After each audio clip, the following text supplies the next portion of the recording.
It's 30 minutes past midnight, shortly after the close of our last episode, as Perry Mason enters his apartment. Yes, hello. Hello, Perry. Della. Oh, yes, Della. Paul Drake left a message. Dr. Doyle's out of town. Oh? Well, he'll be back tomorrow. Dr. Doyle lectures at Veterinarian's College every week. Oh, is that up at Smithville? Mm-hmm. Oh. What happened, Perry? Oh, Halverson learned the identity of a minor shot in the syndicate. Gus? Well, not unless Pete Watton and Gus were one and the same person, which I doubt. Oh. Pete Watton is from Pittsburgh. He was on his way here. He ran into some tough luck. Oh? Accident? Well, he turned off the main highway, took a side road leading to a cliff beside the river, and then Watton and his car went over the cliff into the river. Is he dead? Oh, very. Doesn't sound like an accident. Yeah. Well, we weren't too far from the scene ourselves. It happened only a couple of miles from the nightclub where Kate Beekman is working. Anyhow, we have lost Pete Watton. And we haven't found Gus. And we will, once we find Suzanne Barkley. Well, I'll see Dr. Doyle. You were supposed to be in court in the morning. Well, Jackson can handle that. You show him the brief. I'm going with you. Oh? Because, well, if Suzanne Barkley did give Dr. Doyle some indication where she was going, you'll want me to take notes, won't you? Well... Besides, I'm just as curious as you are. Aw, can't I go with you? All right, Della. I'll see you in the morning. As you know, Gus is August Jansen. And at this moment, inside the nightclub headquarters of the syndicate, as Gus waits patiently near the service exit... Gus? Hi, Kate. Got your coat? Yes. I'm sorry I kept you waiting. Miss Beekman, waiting for you is a pleasure. Here, let me help you with your coat. Thanks. I'll get the door.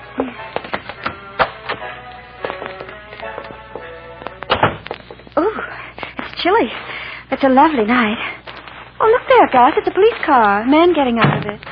Yeah, I see it. My car's over here. Aren't you going to wait and see what they want? Gordy can handle it. Probably a routine checkup. Oh, just a minute. Oh, he's calling us. You two just come out of the service door?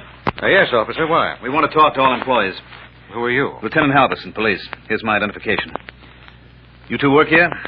Well, not exactly. You use the service exit? I was going to explain, officer. I own a piece of the club. I'm employed here. Well, allow me. My name is Jansen. This is Miss Kate Beekman. Mm-hmm. Is something wrong, officer? We're checking a guy's movements.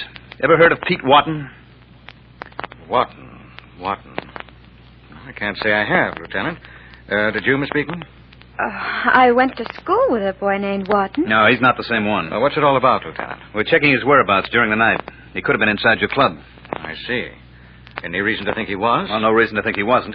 I've got his pictures. Come back inside and take a look. Oh, Miss Beekman doesn't work on the floor, Lieutenant, so she wouldn't have seen him, and I was in the office. But I went out on the floor several times. Yes, so you did. Very well, Lieutenant. Let's take a look. There's enough light here. Okay. Oh.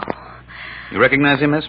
Well, I'm not sure. Hard to tell from a picture. It wouldn't help to see him now, miss. His car went over the cliff and into the river. Oh, was he... Mm-hmm. He's dead. Long drop from the top of the cliff to the river. No, it wouldn't help you to see him now. This picture looks familiar to you? Well, I'm not positive, but I seem to remember seeing him. Inside? Well, I think I might have. It must have been around 11 o'clock. What makes you say that? Well, Miss Beekman was working with the entertainment manager until after the floor show. No, it can't be the same guy, then.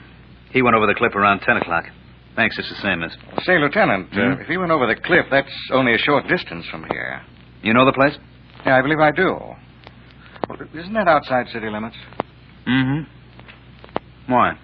Well, I'm curious to know why the city police are interested. We're cooperating with the sheriff's office. Oh. This fellow, Watton, you say? Was he wanted, or is that a secret? You'll read about it in the morning papers. Any murdered man is important. Murdered? Well, I thought it was an accident. It was supposed to look like an accident. We think Watton was knocked unconscious. Someone pointed his car over the cliff, started the engine, stepped out, and watched him drop to his death. Have you any evidence of foul play, Lieutenant? Or... We're working on it. Is there anything we can do to help? Thanks. All right, if I take Miss Beekman home now, it's getting late. Yes, go ahead.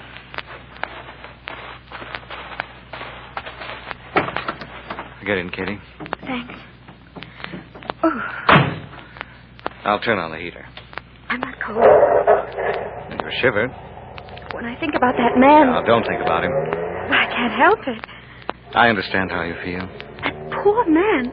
Watton? Oh, Kate, don't feel sorry for him. Why? You don't know. Maybe he deserved killing. Nobody deserves what happened to him, no matter what he did. Somebody thought so. Oh, don't get me wrong, Kate. I agree with you. It was a terrible thing to do. But it's happened before, and it'll happen again. There's nothing we can do. I want them to catch the man who did it. Will they? I doubt it. No, they'll ask questions like they asked us in an effort to tie him in with another person. I was almost positive I saw him in the club. You couldn't have. If he was there, the bartender, the head waiter will remember. Oh! Huh? We have to go back. Why? I did see that man. He was talking to Andre.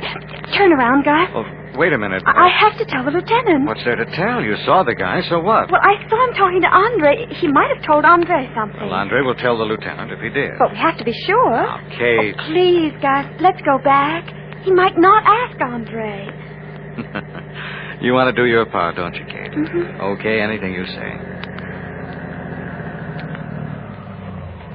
Why stop in the service station? Well, they have a phone. I'll phone back and make certain Andre speaks to the lieutenant. Oh, but wouldn't it be better to go back? Why? I'll tell him over the phone. You stay where it's warm. Yes, sir?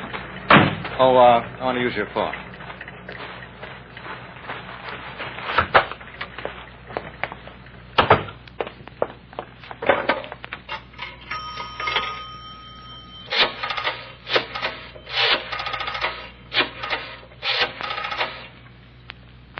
JT, you know who this is? JT, you know the fellow that went for a ride with me tonight? Cops found his body. They're checking back. Yeah, it's routine, but the fellow was seen talking with Andre before I took him for a ride by the river. Well, that's all. So warn Andre to cover. Right. I'm taking her home now. Right.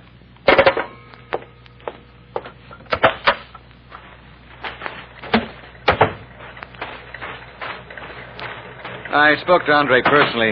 Didn't mean anything, Kate. Why? Pete Watton didn't say anything important. He simply asked Andre for road directions. Oh, I'd hoped... I know, Katie. In a way, it's too bad you can't point the finger at the guy who killed Watton. But it's just as well you can't. What do you mean? Well, you see where that would put you, don't you, my dear? You'd be in danger. Oh, from the man who killed Watton? Of course. Killer's the most dangerous of men, Katie. I know. What? In my travels, I've known a few of those dangerous men. I mean true killers, not men who kill on impulse, but men who kill coldly, with enjoyment. Kind of man who killed Pete Watton. Yes, Kate, count yourself fortunate because you're not a threat to this dangerous man. Oh. Now, I've frightened you. Forgive me and make me a promise. Yes?